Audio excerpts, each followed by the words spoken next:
السلام عليكم ورحمة الله تعالى وبركاته. مرحبا بكم مع وصفات ام فيصل.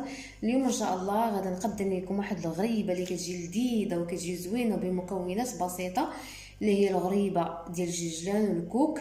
بقاو معايا باش تشوفوا المقادير وطريقه التحضير. وبالنسبه لهاد الغريبه كنحتاجوا 200 غرام ديال الجلجلان و100 غرام ديال الكوك و100 غرام ديال سنيده وجوج البيضات وملعقه كبيره ديال الكوفيتير 50 غرام ديال الزبده. هاد الجلجلان غنحتاج لنا غنفند فيه الغريبه، وعندي هنايا خماره ما يعادل 8 غرام. اول حاجه بسم الله كنديروا جوج البيضات، 50 غرام ديال الزبده تكون على درجه المطبخ، تكون رطبه، وملعقه كبيره ديال الكوفيتير،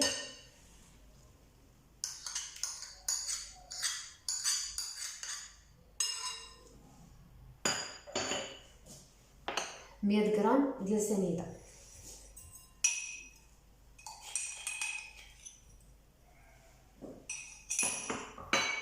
وغادي نخلط هاد المقادير مزيان حتى تنسجم مع بعضياتها ونرجع معكم. كما كتشوفوا معايا هاني خلطت الزبده والسنيده والبيض، خلطوا مزيان. يمكن لكم الا تخلطوا بيديكم تخلطوا. المهم دابا غادي نزيد الكوك، هنا عندي 100 غرام، وغادي نزيد الخماره ديال 8 غرام،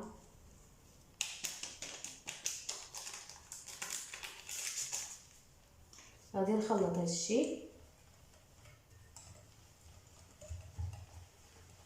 هاد الحلوه راه كتجي زوينه كما كتشوفوا معايا، راه كتجي زوينه، عي جربوها على حسابي راه غادي تعجبكم.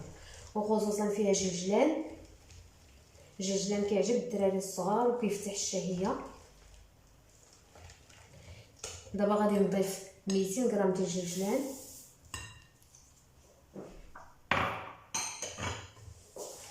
وغادي نخلطها بيديا، غنخلط مزيان حتى ينسجموا العناصر مع بعضياتهم ونرجع معكم. هاد الحلوه كتبغي تخلط، كتبغي خدمه، يعني خاصكم تخلطوها مزيان. كما كتشوفوا معايا هاني خلطت هاد الخليط مزيان، يعني كتخلطوه مزيان حتى كينسجموا المقادير مع بعضياتهم، الجلجلان والكوك. والمهم راكم شفتوا المقادير. هاد الحلوه راه كتجي زوينه صراحه، كتجي زوينه، اللي ذاقها كتعجبو، راهي من المقادير ديالها راه باينه. دابا غادي ندير كويرات، شو كتبقى مرخوفه شويه، هي تبعوا المقادير المضبوطين. دابا غادي ندير كويرات بحال هكا، غنجمعها شويه،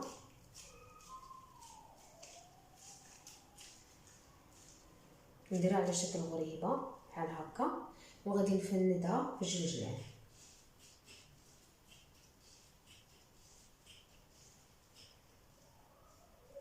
غادي نديرها هنا، ندير واحده اخرى،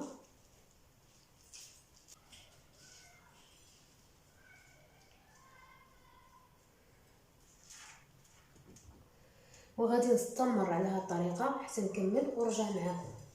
كما كتشوفوا معايا هاني دابا شكلت الحلوه، غادي ندخلها الفران خاصو يكون سخون. ملي كتدخلوها كتنقصوا، كديروا نار مهيله باش كطيب على خاطرها. ملي كطيب كتهبطوها واحد شويه، كتحمر هي شويه وكتخرجوها.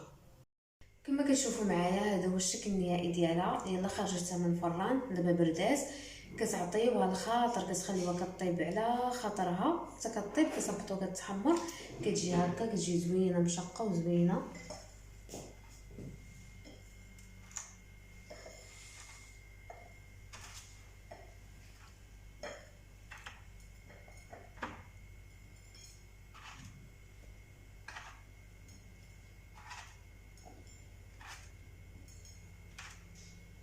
الصراحه هاد الحلوه تستحق التجربه ديالكم، راه كتجي ناجحه 100%.